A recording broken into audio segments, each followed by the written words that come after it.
She once graced the covers of the world's top fashion magazines, walked for legendary designers, and became a symbol of elegance in the 90s. Her face was unforgettable, but today, barely anyone remembers her name. This is the rise and ruin of a forgotten supermodel. It all started with a small-town girl stepping into a world far bigger than she imagined. She didn't come from a famous family. She wasn't handed anything. But she had a striking presence and a quiet fire in her eyes that made people stop and stare. Within just a few years, she was everywhere: runways in Paris, campaigns in New York, and backstage with fashion's most powerful names. Behind the camera flashes and flawless images, though, something darker was growing. As the spotlight got brighter, so did the pressure. The fashion industry had its own rules, ones that didn't always care about mental health, boundaries, or truth. She played along, smiled for the cameras, and tried to silence the noise in her head. But whispers turned into headlines. Friends grew distant. And when she finally spoke out about what she had seen, what she had experienced, everything changed. This isn't just a story about fashion. It's about how quickly the world lifts someone up, and how brutally it can watch them fall. She was once the face of beauty. Now she's the name no one dares to mention. But what really happened to her? Why did the industry that made her suddenly turn its back? And why, even now, does her story make so many people uncomfortable? Stay with me as we dive deeper into her journey, where the truth is more complicated than the headlines ever showed. Because some stories are too important to stay buried. She was just 17 when a scout spotted her at a shopping mall. No makeup, no fancy clothes, just her raw beauty and that rare, effortless confidence. Within months, she was flown to Milan. Her first runway show? A last-minute replacement for a model who had backed out. She walked in borrowed heels, but when she stepped onto that catwalk, it was like she had been born for it. The cameras couldn't get enough. Designers started asking for her by name. Overnight, she went from an unknown girl to one of the most in-demand faces in fashion. But fame, especially in fashion, moves fast. One week you're on the cover of Vogue, and the next, they're already looking for the next big thing. She worked non-stop photo shoots in the early mornings, fittings that ran past midnight, and endless flights between continents. She smiled through the exhaustion, said yes to everything, and tried to keep up. From the outside, it looked glamorous. But behind the scenes, it was a different story. People began to notice changes. She started missing shows. Her weight fluctuated. Rumors started swirling about her personal life, about her behavior, about supposed problems that no one ever truly explained. But no one asked why. No one stopped to understand what she was going through. In an industry built on illusion, truth wasn't always welcome. Her inner circle grew smaller. Some called her difficult. Others said she was just not focused anymore. But those closest to her stylist, her assistant, a fellow model, saw something else. They saw someone trying to be heard.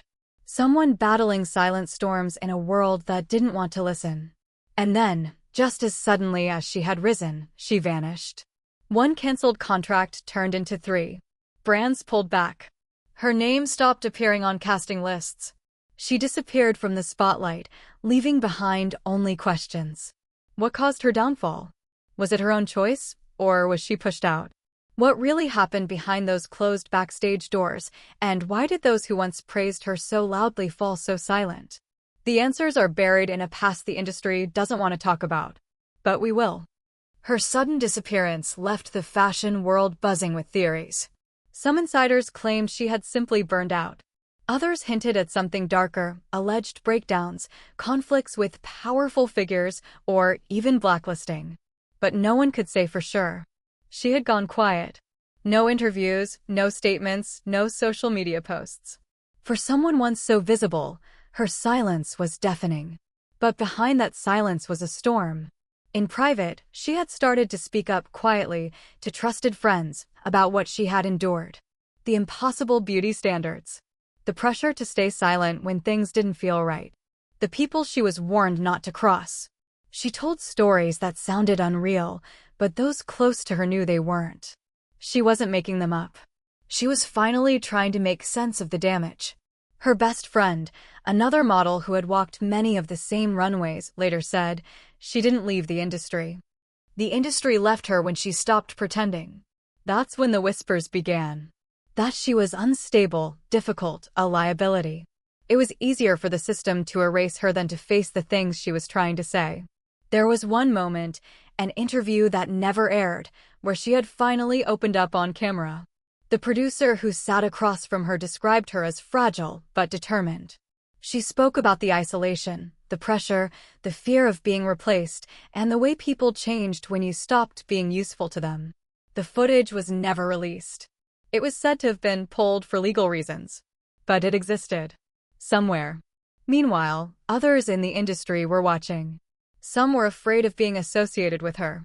Others reached out in secret, thanking her for being brave, but never doing so publicly. There was a silent divide now.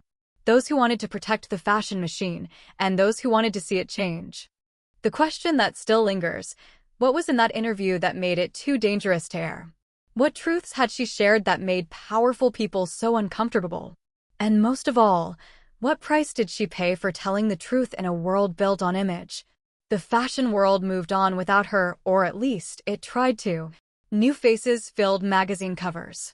Designers avoided her name in interviews. Agencies pretended she was never on their roster. But there were things that couldn't be erased. A few journalists began to dig. Quietly at first, then more boldly. One article hinted that her story might be one of the industry's best-kept secrets. But every time someone got close to uncovering more, the trail went cold. Sources went silent. Editors were told to drop it.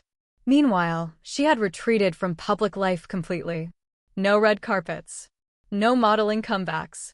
She was seen only in blurry photos, leaving a bookstore, walking alone on a beach, always with her head down.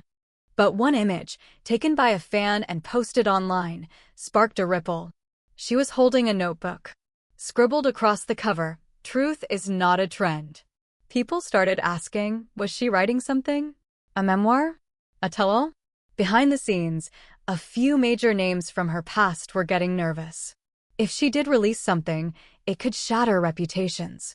There were rumors she had documents, emails, texts, even photos, that could back up everything she had once tried to say. Suddenly, people who had ghosted her years ago were reaching out. Offering apologies. Offering silence money.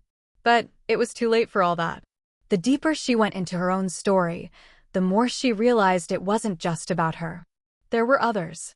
Younger models who had gone through the same cycle, hyped up, used up, and tossed aside. Some had quit. Some had vanished. Some hadn't survived. And that's when she made a decision. She wasn't going to stay quiet anymore. But just as she was preparing to speak publicly for the first time in years, something strange happened. A legal notice arrived. Then another. Old friends stopped answering her messages. A podcast interview she had recorded was never released. The pressure was closing in again, only this time, she wasn't the girl who smiled through it. She was ready. Still, the question hung in the air. Would the world finally listen, or would history repeat itself all over again? Just when it seemed like she was ready to reclaim her voice, everything started unraveling again. But this time, it wasn't coming from the fashion world. It was coming from somewhere closer. Someone she trusted. A former friend. A person who had been by her side during the chaos of her rise and fall. Out of nowhere, a blog post appeared online, written under a fake name but clearly referencing her. It told a twisted version of her story, implying that she hadn't been a victim, but a manipulator. That she had invented everything for attention. That she had destroyed her own career and was now just looking for someone to blame. The post spread quickly. Fashion gossip accounts picked it up. Forums lit up with debates. Some people defended her. Others were quick to believe the worst. And then came the real blow. A major magazine, the same one that once put her on its cover, reached out. Not for an interview, but for comment on a reliable source's claims. The story was being rewritten again, but not by her. It felt like déjà vu. She had seen this pattern before. Speak up, and they twist your words. Step back, and they erase you. But there was something even more unsettling this time. The details in the blog post, specific conversations, private moments, were things only someone very close to her could have known. Someone had betrayed her, not just for attention, but to stop her. She started going back through old messages, old emails, trying to piece together where things had gone wrong. One message stood out. A vague warning from a friend in Paris. Be careful. They're making you the villain now. That word, villain, stuck with her. She had been painted as the problem before, but now it felt more organized. Like a strategy. Then came the second twist. She received an anonymous envelope in the mail. No return address. Inside were printed screenshots, conversations between executives, stylists, and publicists. Some of the names were blurred, but enough remained visible to confirm what she feared. There had been meetings, emails, plans to phase her out quietly after she had raised concerns backstage at a major fashion event years earlier. Her questions had made the wrong people uncomfortable, and instead of being heard, she was quietly shut out. Gaslit. Discredited. And now, all of it was starting to surface. But who had sent the envelope? Why no? And what did they want? The stakes were no longer just about her career or reputation. This was about exposing a system, a powerful, well-connected machine that thrived in silence. If she went forward with the truth, she'd be risking everything. But if she stayed quiet, the cycle would continue. For every young model who came after her, the story would play out the same way. And still, one question echoed louder than the rest. If she had nothing left to lose, why did it still feel like someone was trying so hard to silence her again? She took a deep breath and pressed send. Her story, unedited, raw, and backed by documents, went live on her own terms. No middlemen. No filters. Within hours, the post was trending. It wasn't just about her rise and fall anymore, it was about everything that had been hidden behind the curtain of high fashion. The pressure to stay silent. The mental toll. The way careers were controlled, built up and torn down by people whose names never appeared in the spotlight. People started coming forward. A photographer admitted to seeing things he never reported. A casting agent shared a story that echoed hers too closely to ignore. Even a former editor, once silent, confirmed that her name had been quietly blacklisted after refusing to play along. The industry couldn't pretend anymore. Journalists picked it up. News outlets covered it. The story had finally broken open. And then, the final twist came. A well-known fashion house released a public statement, seemingly in support. They praised her courage, spoke about healing and growth, and announced a new campaign focused on truth and transparency. It seemed like a win. But when she read the fine print, she froze.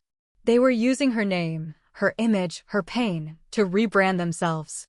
Without her consent. They had repackaged her story into a marketing strategy. That's when it hit her. Even after everything, the system was trying to profit from her truth. She pulled the campaign into the spotlight, exposed the manipulation, and made one final move. She released the footage from that shelved interview. The one no one had seen. It was shaky, emotional, and unpolished. But it was real. Her voice unfiltered. Within minutes, it went viral. And just like that, the story was no longer just hers. It belonged to every model, every artist, every person told to stay quiet for the sake of image. She hadn't just broken the silence, she had shattered it. But as the cameras turned to someone new and the industry scrambled to adjust, she disappeared again, this time, by choice. And in her silence, a question remained. Had she won, or had she simply shown the world what it wanted to ignore all along? Months passed, and her name slowly faded from headlines again, but this time, it didn't feel like erasure. It felt like peace. She wasn't trying to chase a comeback or relive the spotlight. She had told her truth. And for the first time in years, she could breathe. The fashion industry had been forced to look in the mirror, and while it didn't change overnight, it could no longer pretend. Quiet reforms started happening. Agencies introduced new mental health guidelines. Models began forming support networks. A space once ruled by fear was now showing signs of something new, accountability. She had moved to a small coastal town, far from runways and red carpets. No press followed her there. She taught photography workshops at the local art center, mentored young creatives, and started working on a memoir on her own terms. She no longer needed validation from the industry that once shaped her and nearly broke her. She had found something more powerful than fame, her own voice. The friend who had betrayed her never resurfaced publicly. Whether they had been threatened or simply afraid, she chose not to chase that piece of the story anymore. Some things weren't worth reopening. What mattered now was what she had rebuilt. Her life, her purpose, and the truth that once nearly destroyed her had become the foundation of her healing. And while the fashion world moved on to newer faces and trends, the cracks she left behind never quite closed. Future models walked through doors she had kicked open. People asked harder questions, spoke louder, believed women when they said something wasn't right. Her name became a quiet symbol, not of scandal, but of strength. And though she no longer lived in the spotlight, her story still traveled. In classrooms, in documentaries, in whispered conversations backstage. A reminder that image may sell, but truth always lasts longer. Because in the end, it wasn't just about a forgotten supermodel. It was about remembering what the world tried to make us forget.